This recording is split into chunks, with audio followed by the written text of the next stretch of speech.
said, I do agree and I disagree, and the reason I say that is because, yeah, we do talk a lot about love. I don't feel we talk enough about it. The reason why I say it is all right, everyone, this is Treva with The Treva Show. It's early in the morning here, and I'm recording this.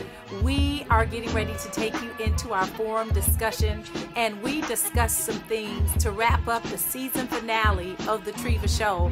We had some amazing guests, and we have a lot to talk about. So what I'm going to do is that we're going to show part 1 of the forum, and then next week we will post part 2 of the footage. So call a friend, tell somebody. It's The Treva Show. Why are people still single? I don't know, honestly. So we've got to come back. There's still a lot of issues going on. Why am I still single? Am I too independent? Am I not independent enough? I don't know. America, you guys have to help me. Help our guests. Phone a friend. Ladies it's and The gentlemen, Treva Show. presenting I'm out. The Treva Show. Why am I still single? Hold that.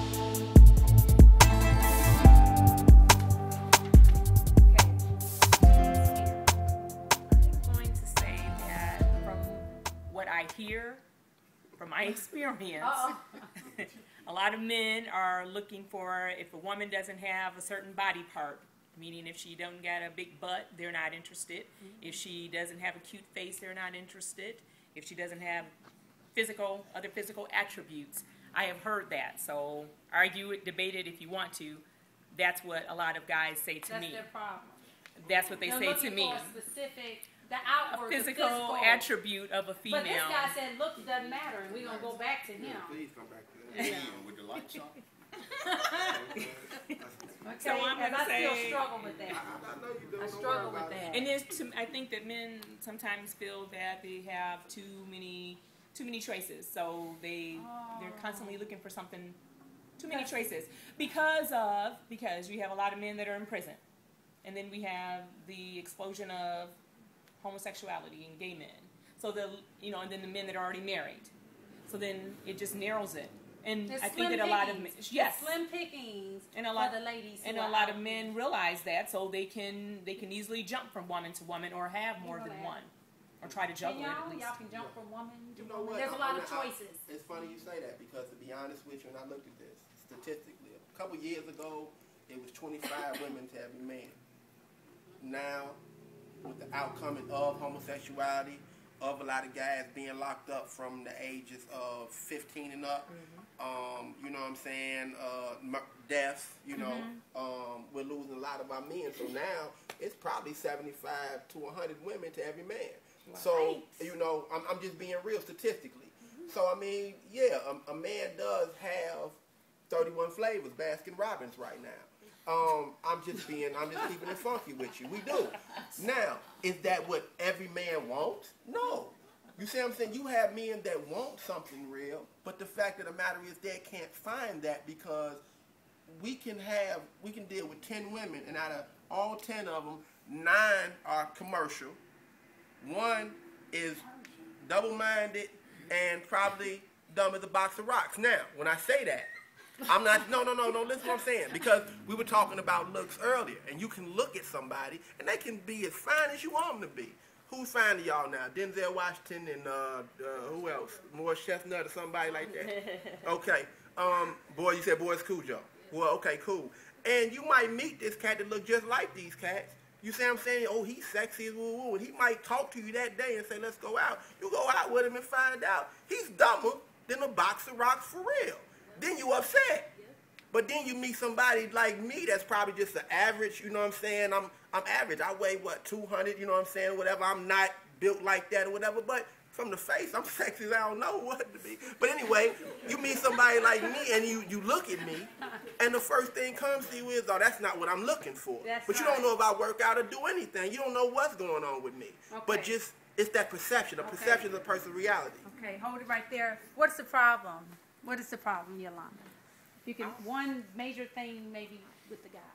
I would say pretty much what the two of them have said in reference to image and double standard, because a lot of men that, some of the men that I have met they say they want this in a woman, you know, like you said, the features and all that and stuff. But you looking like Boo Boo the Fool. Wow. So how do you, you know, you say you want this, but you're not at that standard as well. And it's basically a standard thing. You know, I want you to be at this standard, but I'm at this standard. Right, because why can't I be just attracted to you as you are to me? So what's the problem with that? Because I get that grief a lot from my family and friends. They'll say, well, you didn't give this guy a real chance, or you didn't do this. And I'm like, okay, well, then what's wrong with me feeling just as attracted to whatever it is about him and the way that he feels about me? Why can't it be mutual? So that's been my issue. Okay, and I believe today we're going to go to you, Martha. I really believe that this discussion is really opening up a can of worms, and all of the people that couldn't be here today, of course, you've seen the stars. I call them Nicole McCage, who needed to be here, but she's at a funeral today. You know, she's still struggling with, why am I still single? Why? There's the guys out there that are say, why am I still single? I can't find the right person. So y'all are giving it to us the most realest way that y'all, you're too commercial, ladies. You know, I've had women that say, am I really like that? I'm like, I don't know. You got to watch episode 7. I don't know. You know, I don't know. But truth say y'all too commercial. Patricia say they're too lazy. Uh-oh. Not all of them, some of them. Some, okay. Okay. And not saying the guys in the room, we're taking this out. This is television world. Yeah, okay. Martha, what do you think the problem is with maybe some of the guys? Well, I'm going to come to the guy's defense a little bit and say my word is confused. Like, we've sent so many mixed messages as women about what we really want. Show hands, guys. Show hands. It's hard for them really to know. Wow. I know I'm confused. I think men get afraid in my situation because I'm very upfront and direct. Is that a turn off? So if like this woman says, I'm very upfront and direct. No. See, that's so I'm going to tell you exactly what I want. So we can go ahead and we can set it off right from the beginning because you know where I stand. And I love that. And if that doesn't match up with what you want, then we already know we're not a match. We can just be friends. Doesn't have to. Everyone you meet doesn't have to be a romance. I agree with that. Yeah. I agree with that. Well, I have a lady on my show, and she's very upfront and direct. But maybe some guys may not. Huh? She is mean as hell. Because maybe there's a little bit of a difference. Maybe she's attitude. It could be an attitude. Maybe it's attitude-ish. But I'm thinking maybe because you see her as a certain body-wise size, you say, oh, no, she can't be. But this lady is saying the same thing, and yet, oh, I agree with her. But y'all just said y'all don't agree with the other woman. Is it because appearance? No. Open your mouth and say it. You can't be ugly and mean if that's what you got. Yeah. Come on, you can't be ugly and mean. I would Do it. And like I said, perception is everybody's reality. Go ahead, sweetie. I'm sorry. And not just that, it's not so much as what you say, it's how you say it, you know. And a lot of women, you know, they when they speak with attitude. So. And then I'm a public speaker, so. Okay. So Martha says women, she's helping the men out. We're kind of confused. We're confusing y'all. Y'all agree with that? Yeah, y'all is, and God ain't the author of it. Okay, hold that thought, Miss Noor Shahan. I think that a lot of men are fake too. Oh. They hide behind a facade. You know, when you meet them, you think they're just God's gift to women. You know, and so many months down the line, you start seeing their true colors, and you know you either got to deal with it or you can walk away. But once your feelings get so deep into a person, you overlook stuff. And I think that's how we get hurt so much, because we decide that, well, I decide I'm going to give a person the benefit of the doubt. You know, I mean, some people say, screw me, shame on you. You know, the second time, then it's shame on them. You know, but how many times can you give a person a chance? You know, it just all depends, because I know me, I love from the heart, you know, and I love really deep, and if I tell a person I love them, I really mean that, you know, and if I ask you, do you love me, and you say yes, and I ask you why, you got to have an answer, okay? Because if you ask me if I love you, and you ask me why, I can tell you why, then that's real love. But if you just say I love you, and I ask you why, and you can't tell me why, then that's just a word. But love is an action word. You got to show it. You don't just say it. So many people, they just tossing the word around. They toss the I word. think it's love gonna go around. ways. It's Like, thrown around Yeah, I like think it's gonna go both ways Oh, with yeah. that. I think men and women both are fake, and I agree exactly what Wow. you said. I do. I think men and women both are fake, and it's funny that she brought that up because my son is 15 years old. Not to put him on the spot, but we had this conversation, and it was about the love thing. And you know, and I asked him, did he know what the meaning of love was? And he was honest. You know what I'm saying? He didn't know. So pretty much, what are you saying this word for? Are you saying to make a person feel good? Are you saying to get something out of a person? Or are you saying it because you truly mean it? You see what I'm saying? But if you don't have that feeling, then it's something that shouldn't come out your mouth because you're not there yet. And that's something that we have to understand. We play with it so much. Look, God is love. We're not supposed to play with God, but people do it every day. You see what I'm saying? That's just being real. So you can this forum discussion be used to encourage change? Even from within ourselves and people who are watching, you know, that's the purpose. We want to encourage change. Yes. You know, so if we're tossing that word around, you know, and if we have, let's stop. Let's think about it, because this lady back here said, I love hard.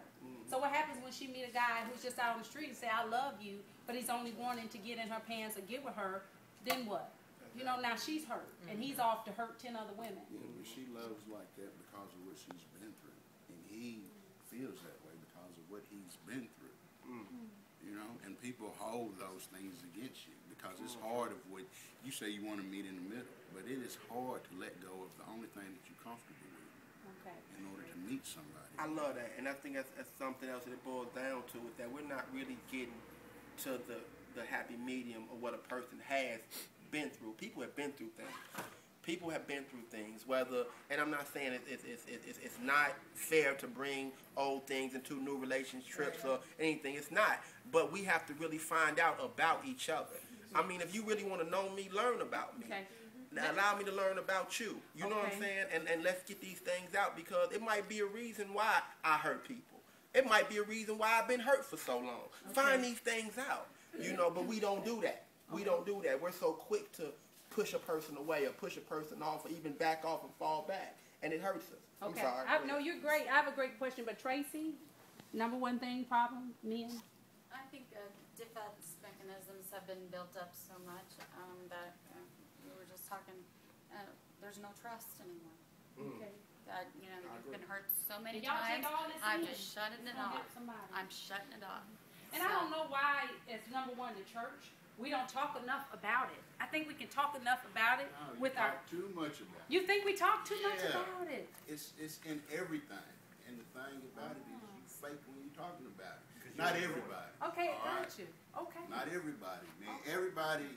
Everything doesn't get your seal of approval just because you say Lord Jesus Christ in the same breath.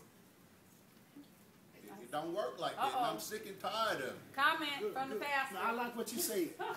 I'm serious. I like what you said.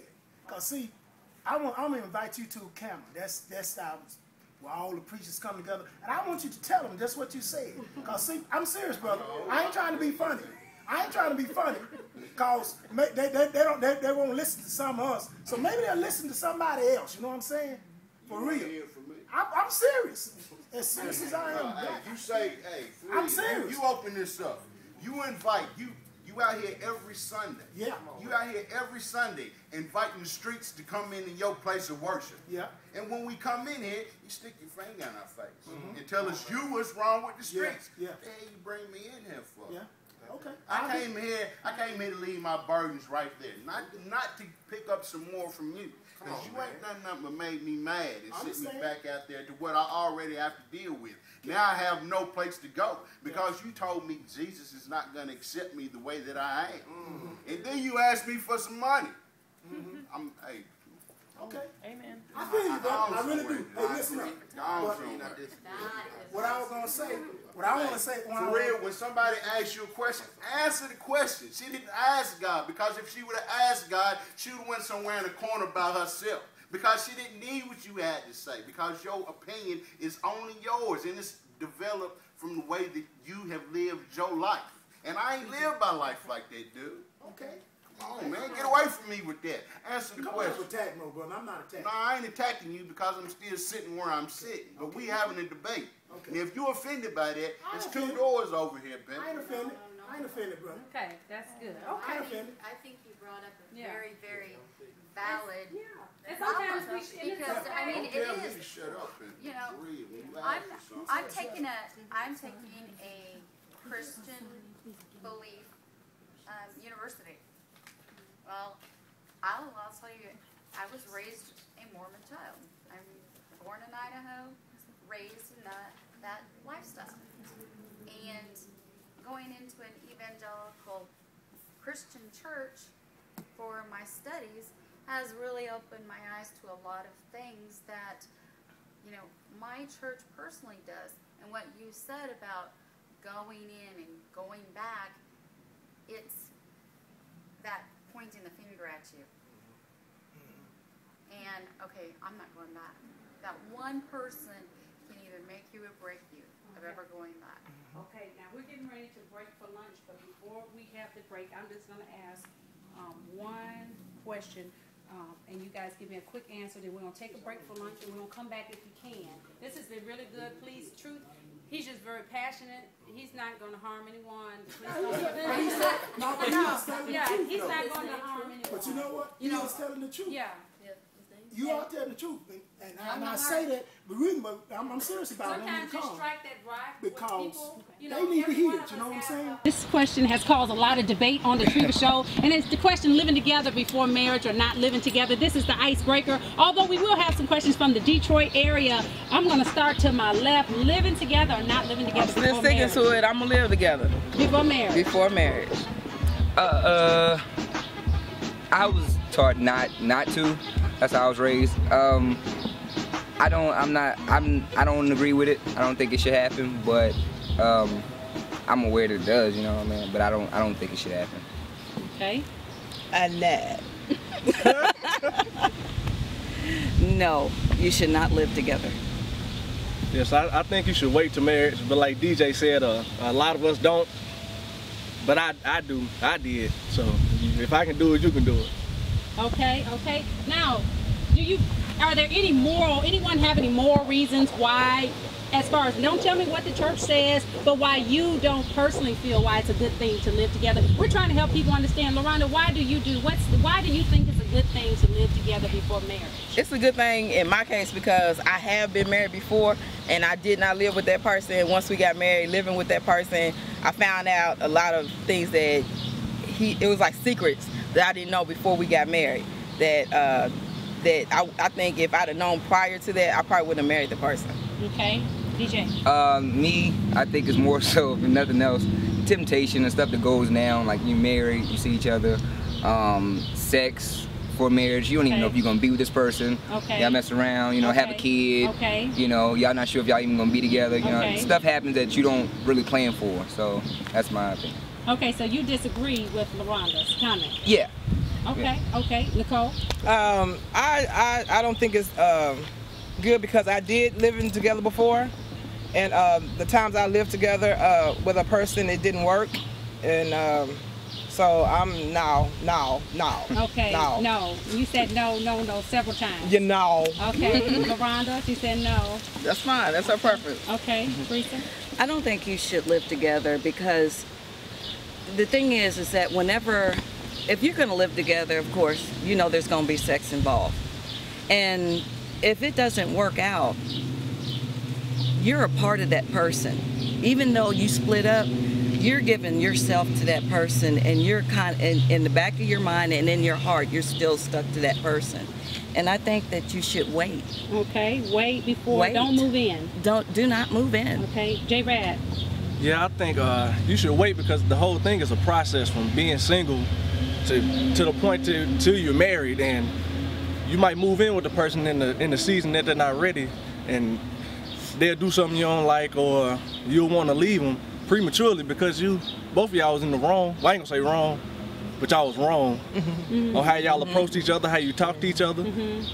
And even when you get married, you're still gonna be learning every day. So it's a never-ending process. So you can't jump it, say let's move in so I can get to know you, because when you get married, it's still stuff I'm learning every day. Okay. Now some people say you guys are just saying these answers because the Bible says or what you've been taught, but is that truly? Do you base it off of the Bible, or that's how you're truly feeling? Experience. Experience? Like I said, I did the living together thing. Okay. It didn't work. Okay. So, you know, and that too goes not being lined up with the word, you know what I'm saying? But I'm not, you know, just basing it on the word. I'm basing it on what I've been through. Okay. And so I don't think it'll work. So LaRonda, have they persuaded you to change your mind, or you know? No, because based on experience, I married a person that I never lived with. Okay. And it didn't work for me. I've experienced both. But what I have experienced with living with a person is that we did grow together, and we both were able to manage our money better. I just personally feel like what I'm looking for when I say I want to live with somebody is growth. From that point of the relationship start, and then we get to that level, it's already, before we live together, of course, I want to know, you know, is it going to get to that point of marriage? And that's the process that I take. I'm not going to change what I'm going to do. I ain't going to say I believe in, I was raised like that. You know, that wasn't something that I felt that was like instilled so hard to say don't do this or don't do that. It was more so of I'm a grown person and I make that decision in my mind, and I ask God to lead me in my decisions that I make. I ain't saying he leads me to that, but I choose to do that. Okay, let's talk about, now we're going to take some questions from our Detroit, Michigan area. Detroit in the house. Talk about commitment. What does commitment mean to you? I'm going to start here to my right, J-Rad. What does commitment mean to you? You know, if I'm dating someone, do I have to be committed? Yeah, yes, you have to be committed. Yeah. It's dating. You said dating? Dating. You still got to be committed, because a lot could happen in the dating time. Because that determines if you're going to stay single or if you're even going to think about marriage. And sometimes dating ruins marriage for many people. Okay, define. They have bad experiences dating wise. Okay, define commitment. Of course, being there for each other, and it goes deeper than just showing up at your house every day to spend time with you, or taking out your trash and helping you feel like a man. It's just, you gotta spend time with you, you gotta talk to them, make them feel like they're appreciated. Stay away from the opposite sex and tell the truth. Okay. You gotta be truthful. Teresa? I think you should be committed, because I think that with the commitment, you have to trust that person. Also, it could be a potential husband or wife. It's like using the person. If you're not gonna be committed to that person, you're just using them for certain things. That's how I see it. Okay. Sex, whatever, sex, money. whatever, money. You know, you can manipulate that person, you know, into what you want, you know, and it's just not right. Not right. Nicole? I agree with both J-Rad and Teresa that you got to be committed to a relationship, because it also shows your character. You know, if you're in a relationship and you're not committed, you might as well stay single. You know what I'm saying? So, you know, there's no reason to be in a relationship if you're not going to stay committed in that relationship, because, you know, there could be a potential husband, a potential wife. You know what I'm saying? So, you know, that, like I said again, it shows your character and who you are as a person. So if you're not committed, then okay, you just a roundabout person. Okay. DJ? Yeah, dating, you should definitely be committed, and the reason for that is because when you date a person, you should always date with, you know, if you're dating them, you should be able to see yourself with them. You know what I mean? Be able to see yourself, you know, married to this person potentially. Because if not, then what's the point of you dating them? Right. So the habits you practice, you know, before the marriage is pretty much what you're going to take into the marriage. That's right. And watching how my parents, they were only married for 7 years, and watching how they kind of went into it was habits that they had before the marriage, and then they kind of went into it with the same habits, thinking it was going to work out, and it didn't. So I would say be committed. Why not practice being committed and being faithful now at the dating stage before you go into a marriage? LaRonda, go ahead. Yes, I agree with everybody. Okay. Actually, I do believe when you're dating a person, you should be fully committed to that person. When you meet that person, that's when your commitment starts. Okay. From that point. Let me ask you guys a question. Once a cheater, always a cheater? Teresa? Once a cheater, always a cheater. I disagree. I want yes or no. Once to me, a cheater, yes. Yes. J-Rad? No. Not at all. Wait a minute. Why? Because before I was married, I was a cheater. So I know. I didn't cheat on her. Previous relationships. So you can always change. and I didn't do it by myself. Y'all say don't put church in it and God in it, but I can't take away the credit because I know I didn't do it. So you can be faithful. You can change. Yeah. Teresa, you don't. Okay, you're right. Okay. Yeah, I'm gonna change what I just said. Oh, okay. No, not always a cheater, because just like he said, okay, I wasn't a Christian before. And you know, and there's certain things that we did when we weren't Christians, but when you become a Christian, you become a new creature in Christ, and you change. Okay, so people can change. People can Anybody change. can Nicole? Yeah, I believe they can change. Once a cheat, not always a cheat. Right. Once a dog, not always a dog. Right, right, right. DJ. Yeah, I believe we change. We change. It's definitely. Okay. LaRonda? Oh, definitely. You can change. What if you come from a line full of cheaters? Mother was a cheat, father was a cheat. More likely you think you're going to be a cheat?